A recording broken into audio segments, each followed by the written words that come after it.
Karadağ'ın plajlarını unut. Bugün seni Balkanların en canlı şehirlerinden birine götürüyorum. Belgrad. Ve dostum, burası Türklerin genellikle iyi karşılandığı bir ülke. Sırbistan'da Türk olmak çoğu zaman sorun yaratmıyor. Aksine, birçok yerde samimi bir ilgi ve açıklık görüyorsun. Bu yüzden bu şehri sana daha detaylı göstermek istedim. Karadağ'ın plajlarından sonra eski Yugoslavya'nın başkenti Belgrad'a geçtim. Tarihi ve modern mimarinin iç içe geçtiği, gece hayatı güçlü ve yemekleri bol bir şehir. Buradaki ilk gecem ise oldukça etkileyiciydi. Belgrad'a 33 derece sıcaklığın ortasında vardım. Gece bile hava boğucuydu. Ama evde oturmak istemedim. Dışarı çıkıp sokakları gezmeye karar verdim. Neon ışıkları altında yürürken, hem turistleri, hem de yerli halkı barların ve kulüplerin teraslarında gördüm. Atmosfer yoğundu. Her yerden müzik geliyordu. İnsanlar gülüyor, sohbet ediyor ve dans ediyordu. Sıcağa rağmen şehir uyumuyordu. Merkezdeki popüler barlardan birine girdim. Sıcağı bastırmak için soğuk bir içki ısmarladım ve çevremdeki insanlarla konuşmaya başladım. Herkes oldukça açık ve samimiydi. Bana Belgrad'ın gece hayatı ve şehrin geçmişi hakkında bazı şeyler anlattılar. Kısa sürede ortama uyum sağladığımı hissettim. Bir süre sonra yakındaki bir kulübe geçtim. Elektronik müzik kulaklarımda çınlıyor. Renkli ışıklar dönüyordu. Dans ettim. Ritme kendimi kaptırdım ve bir anlığına sıcağı bile unuttum. Gece, Belgrad'ın çok iyi bildiği o yoğun ve biraz kaotik enerjinin içinde geçti. Eve döndüğümde yorgundum ama mutluydum. İlk gecem bana şehrin karakterini net bir şekilde göstermişti. Gürültülü, sıcak, dağınık ama çok canlı.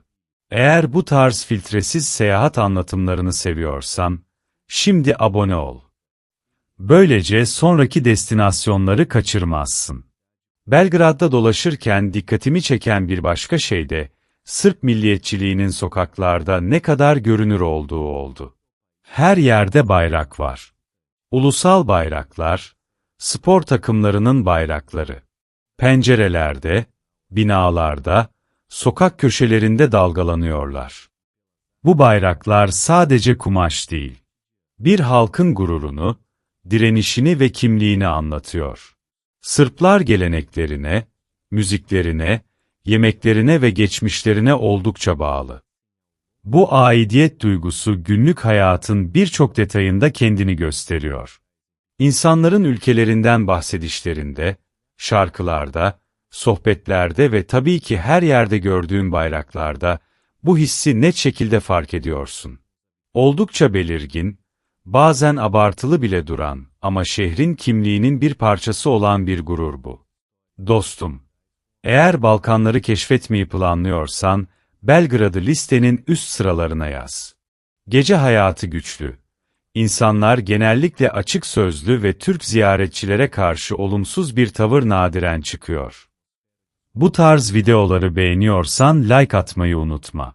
Abone olursan, her yeni durakta birlikte yolculuğa devam ederiz. Balkanlardaki yolculuğumuz devam ediyor.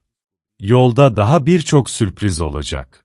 Eğer gerçek ve filtresiz seyahat içerikleri senlikse, abone ol ve bildirimleri aç. Yeni videolar çıktığında ilk sen haberdar ol. Bir sonraki durakta görüşmek üzere. Şimdi Türk vatandaşları için önemli bir konuya değinelim. Sırbistan'a giriş şartları oldukça basit. Türk pasaportuyla Sırbistan'a vizesiz girebiliyorsunuz. 180 günlük süre içinde toplam 90 güne kadar kalma hakkınız var. Yani turistik amaçlı kısa ve orta uzunlukta seyahatler için vize başvurusu yapmanıza gerek yok. Pasaportunuzun geçerli olması yeterli. Buna rağmen sınırda sorun yaşamamak için şu belgeleri yanınızda bulundurmanızı tavsiye ederim. Gidiş-dönüş bileti veya ülkeyi terk edeceğinizi gösteren bir belge, konaklama rezervasyonu yanınızda, yeterli miktarda para olduğu izlenimini verecek bir şey, nakit veya kart.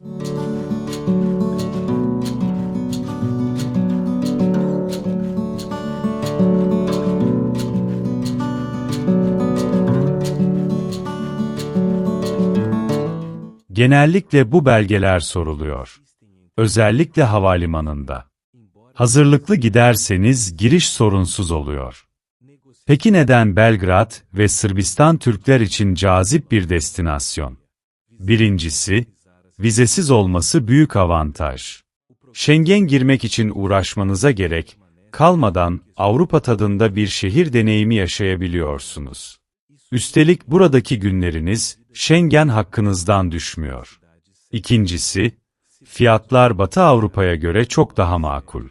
Yemek içme, konaklama ve gece hayatı Paris, Viyana veya Milano'ya göre belirgin şekilde daha uygun.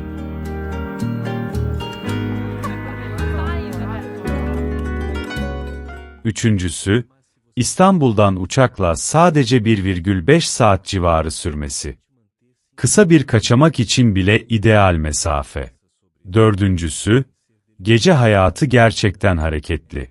Barlar, kulüpler ve nehir kenarındaki eğlence mekanları Türk ziyaretçilerin ilgisini çekiyor.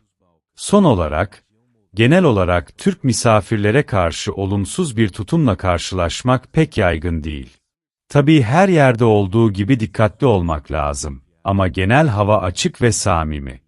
Kısacası dostum, eğer vizesiz, nispeten uygun fiyatlı ve canlı bir Balkan şehri arıyorsan, Belgrad ciddi anlamda değerlendirmen gereken yerlerden biri.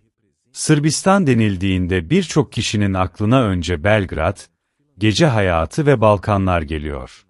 Ama ülkeye biraz daha yakından baktığınızda, sadece birkaç turistik şehirden ibaret olmadığını görüyorsunuz. Sırbistan'ın denize kıyısı yok. Buna rağmen Tuna ve Sava nehirleri sayesinde, tarih boyunca önemli bir geçiş ve ticaret noktası olmuş. Macaristan, Romanya, Bulgaristan, Kuzey Makedonya, Hırvatistan, Bosna Hersek ve Karadağ ile komşu. Bugün ülkede yaklaşık 6,5 milyon insan yaşıyor. Nüfus uzun süredir geriliyor. Bu, bence Sırbistan'ın en önemli meselelerinden biri. Sadece doğum oranlarının düşük olması değil, eğitimli gençlerin daha iyi iş ve yaşam koşulları için başka Avrupa ülkelerine gitmesi de etkili. Başkent Belgrad, bu tablonun biraz dışında kalıyor. Tuna ile Sava'nın birleştiği noktada kurulu olan şehir, ülkenin siyasi, ekonomik ve kültürel merkezi. Buraya ilk kez gelen biri için en dikkat çekici şey, farklı dönemlerin yan yana durması. Osmanlı izleri, Avusturya-Macaristan etkisi, Yugoslavya dönemi mimarisi ve modern şehir hayatı aynı kadrajda görülebiliyor. Ama Sırbistan sadece Belgrad değil. Kuzeyde Novi Sad, daha sakin atmosferi ve eski mimarisiyle farklı bir deneyim sunuyor. Ni güneydeki önemli şehirlerden biri. Kragujevac, sanayi geçmişini anlamak için değerli. Vojvodina'ya doğru ilerlediğinizde ise, geniş tarım arazileriyle karşılaşıyorsunuz. Peki günlük yaşam gerçekten ucuz mu? Burada dikkatli olmak lazım. Sırbistan hala birçok Batı Avrupa ülkesine göre daha uygun olabilir. Ama özellikle Belgrad'da fiyatlar son yıllarda yükseldi. Bu yüzden çok ucuz bir ülke demek yerine, hangi şehirde yaşadığınıza ve gelir seviyenize göre değerlendirmek daha doğru. Maaşlarda da benzer bir durum var. Ortalama net maaş belirli bir seviyede görünse de, medyan maaş daha düşük. Yani çalışanların yarısı ortalamanın altında kazanıyor. Belgrad ve Novi Sad daha pahalı. Küçük şehirlerde ise kira ve günlük harcamalar daha yönetilebilir olabiliyor. Dostum, eğer Sırbistan'a sadece birkaç günlüğüne geliyorsan, Belgrad'a odaklanabilirsin. Ama ülkenin gerçekten nasıl yaşadığını anlamak istiyorsan, başkentin dışına çık. Novi Sad, Ni, Subotica ve daha küçük yerler sana bambaşka bir Sırbistan gösterir. Ekonomiye baktığımızda ülke sadece tarıma dayalı değil. İmalat, otomotiv, enerji, madencilik, teknoloji ve hizmetler önemli yer tutuyor. Teknoloji sektörü özellikle büyüyor. Belgrad'da yazılım şirketleri ve uluslararası firmalar giderek daha fazla görünür hale geliyor. Günlük hayatta ise kafeler çok önemli. İnsanlar kahveyi acele etmeden, uzun uzun oturarak içiyor. Bu, Balkan kültürünün en net görünen taraflarından biri. Yemeklerde de börek, sarma, cevapçı, ızgara etler ve hamur işleri öne çıkıyor. Osmanlı, Balkan ve Orta Avrupa etkileri aynı sofrada buluşuyor. Ulaşım konusunda Belgrad'ın dikkat çekici bir avantajı var. 2025'ten itibaren şehir içi toplu taşıma ücretsiz. Otobüs, tramvay ve troleybüs ağı ziyaretçiler için ciddi kolaylık sağlıyor. Doğa da düşündüğünden daha çeşitli.